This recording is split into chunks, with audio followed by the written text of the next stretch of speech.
দর্শক শুভেচ্ছা, জনতার কথা অনুষ্ঠানে আপনাদের স্বাগত জানাচ্ছি। আমি আসিফ সুমিত। আপনারা জানেন, জনগণের মতামত তুলে ধরতে একুশে টেলিভিশনের বিশেষ আয়োজন জনতার কথা।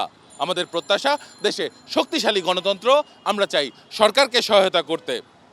দর্শক, আজকে সাধারণ মানুষের কাছে প্রশ্ন রাখতে চাই যে 5ই আগস্টের পর থেকে সব রাজনৈতিক দলগুলো, অর্থাৎ বাংলাদেশে এর পরবর্তী যে রাজনৈতিক দলগুলো আছে, তারা বলছে যে দেশে জাতীয় ঐক্যের প্রয়োজন।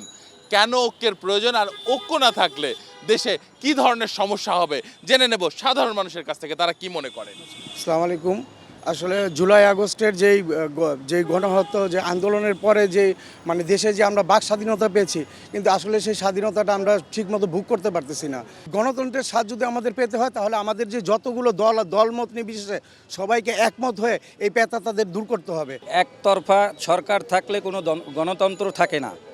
তার জন্য জাতীয় ঐক্য হইলে সবাই একত্রিতভাবে দেশটা খুব সুন্দর চলবো, দেশের শাসন কায়েম থাকবো, দেশের জনগণ ভালো থাকবো। দলমত নির্বিশেষে আমাদের সবাইকে ঐক্যভাবে থাকতে হবে এই দেশকে এগিয়ে নেওয়ার জন্য। আমরা সবাই মিলে যদি আমরা ঐক্যবদ্ধ না থাকি, তাহলে আমাদেরকে ওরা বিভিন্নভাবে, ওরা তো দেশ থেকে হাজার হাজার কোটি টাকা দেশ থেকে নিয়ে গেছে। এই টাকা হেরা এই দেশে ইনভেস্ট করে এরা আমাদের এই সরকারকে বা আমাদের দেশকে বিভিন্ন ধরনের সমস্যায় ফেলাতে চাচ্ছে। বিভিন্ন রকমের ষড়যন্ত্র চলতেছে, এগুলা মনে করেন না রুখলে এগুলো সংস্কার সম্ভব না, তাহলে শহীদদের প্রতি বেমান করা হবে। একটা সমন্বিত ঐক্যের মাধ্যমে নির্বাচনমুখী সংস্কার করে একটা গণতন্ত্রের দিকে এগিয়ে যাওয়াটাই এখন সরকারের মূল লক্ষ্য হওয়া উচিত, এবং এইখানেই আমাদের সবাইকে ঐক্যবদ্ধ থাকা উচিত। দুষ্কারীরা এখনও বিভিন্ন জায়গায় আগুন এবং জনগণের উপরে এখনও চোরা হামলা, গুপ্ত হামলা এগুলো করতেছে, এতে দেশের ক্ষতি হচ্ছে। এই জন্যে আমাদের জনগণ সবাই ঐক্যভাবে আমাদের এই সরকারের কাছে একটি আবেদন যে রিসেন্ট যেন আমাদের ইলেকশন দেয়। বাংলাদেশ থেকে প্রচুর টাকা নিয়ে গেছে, নিয়ে যেয়ে বিদেশে বসে দেশে এবং বিদেশি ষড়যন্ত্র করতে আছে। এই ষড়যন্ত্র মোকাবেলা করতে হলে আমাদের একান্তই জাতীয় ঐক্য প্রয়োজন। উনি চাইতেছে এই দেশটারে একাত্রে ভারতের সাথে নিয়ে যেতে, কিন্তু আমরা এই দেশের জনগণ কখনো ওনার এই পরিকল্পনা আমরা আসলে বাস্তবায়িত হতে দেব না। যেভাবে হোক আমাদের আসলে জাতীয় ঐক্যবদ্ধভাবে হয়ে কাজ করতে হবে। ধন্যবাদ আপনাকে। দর্শক, আপনারা শুনছিলেন সাধারণ মানুষের প্রতিক্রিয়া। সাধারণ মানুষ রাজনৈতিক দলগুলোর মধ্যে ঐক্যবদ্ধভাবে দেশকে সামনে এগিয়ে নেওয়ার জন্য আহ্বান জানাচ্ছিলেন। এখন সাধারণ মানুষের কাছে প্রশ্ন রাখতে চাই যে নানাবিধ সংস্কার কমিশন গঠিত হয়েছে, বিশেষ করে সংবিধান সংস্কার কমিশনের কাছে অবসরপ্রাপ্ত সেনা কর্মকর্তা এবং আইনজীবীরা দাবি করেছেন যে এমপিরা যে শুল্কমুক্ত গাড়ি সুবিধা পায় সেটি যেন আর না দেয়া হয়। এ বিষয়ে সাধারণ মানুষ কি মনে করেন, এমপিদের নানা ধরনের সুযোগ সুবিধার বিষয়? মাঠের অলরাউন্ডার আমি, আর ঘরের allrounder Tilex. Tilex toilet cleaner, clean মানেই টাইলক্স।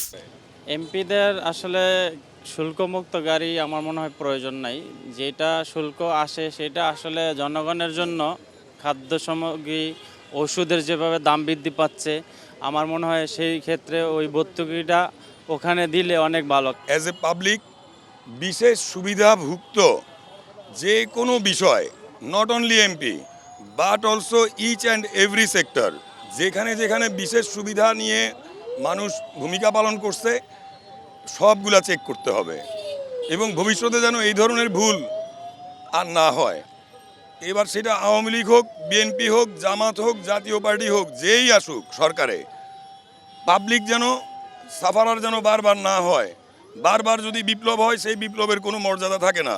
এমপিরা শুল্কমুক্ত গাড়ি থাকলে তারা বিলাসবহুল জীবন যাপন করবে, সাধারণ লোকজনের কথা তারা মনে রাখে না। যারা এমপি হবে তারা তো এমনি অনেক কিছু আছে, যাতে গরিবের টাকার ব্যাক ট্যাক্স না নেয়, যাতে তারা ওইভাবে আইন একটা পাশ করুক, যাতে গরিবের উপরে অত্যাচার না হয়। যে এমপিদের যে শুল্কমুক্ত গাড়ি, এগুলো হচ্ছে অন্য সংস্কার, এগুলো সরকার এসেও এটা চেঞ্জ করে এগুলো ঠিক করে দিতে পারবে, এটা কোনো সমস্যা না। গাড়ি আমদানির উপর কর আরোপ করে ভবিষ্যতে এই টাকা দ্রব্যমূল্য কিভাবে দাম কমানো যায় এর উপরে এটা ব্যয় করলে সাধারণ জনগণ স্বস্তি পাবে। এমপিদের আসলে সুযোগ সুবিধা আমাদের কমাই দিয়ে সাধারণ জনগণ যেসব জিনিসগুলো, ভোগ্য পণ্যগুলো ব্যবহার করে, এই পণ্যগুলোর উপরে শুল্ক কমাই দিয়ে যাতে জনগণ সাথে সেই জিনিসগুলো ভোগ করতে পারে। প্রভাবশালী ব্যক্তিরাই এমপি হয়, তাদের তো অনেক কিছুরই অভাব থাকে না, ঠিক, কিন্তু এই যে শুল্ক মুক্ত গাড়ি এনে গরিবের হক নষ্ট করে এইভাবে মনে হয় যে তাদেরকে সুবিধা দেওয়া ঠিক হয় না। সাধারণ জনগণের হক এবং অধিকারকে ক্ষুণ্ণ করে তারা এই সুবিধাগুলো ভোগ করতেন। অনেকেই জানে না যে একটা এমপি একটা সংসদ সদস্য তারা কি রাষ্ট্রীয়ভাবে কি সুযোগ সুবিধা পায়, এটা অনেকেই কিন্তু বলতে পারবো না। এটা আপনি মিডিয়ার মাধ্যমে যদি তুলে ধরে তাহলে সাধারণ জনগণের এটা বুঝতে সুবিধা হইব যে তারা কি পাইতে পারে কি পাইতে পারে না। ধন্যবাদ আপনাকে। দর্শক, আপনারা শুনছিলেন সাধারণ মানুষের প্রতিক্রিয়া। সাধারণ মানুষ কিন্তু তাদের ভাবনাগুলো অসাধারণ, তাদের চিন্তা অনেক সূক্ষ্ম ও গভীর। দর্শক, জনতার কথা দেখতে প্রতি শনি, রবি, মঙ্গল এবং বুধবার চোখ রাখুন 21 টেলিভিশনে। সঙ্গে থাকবো আমি আসিফ সুমিত।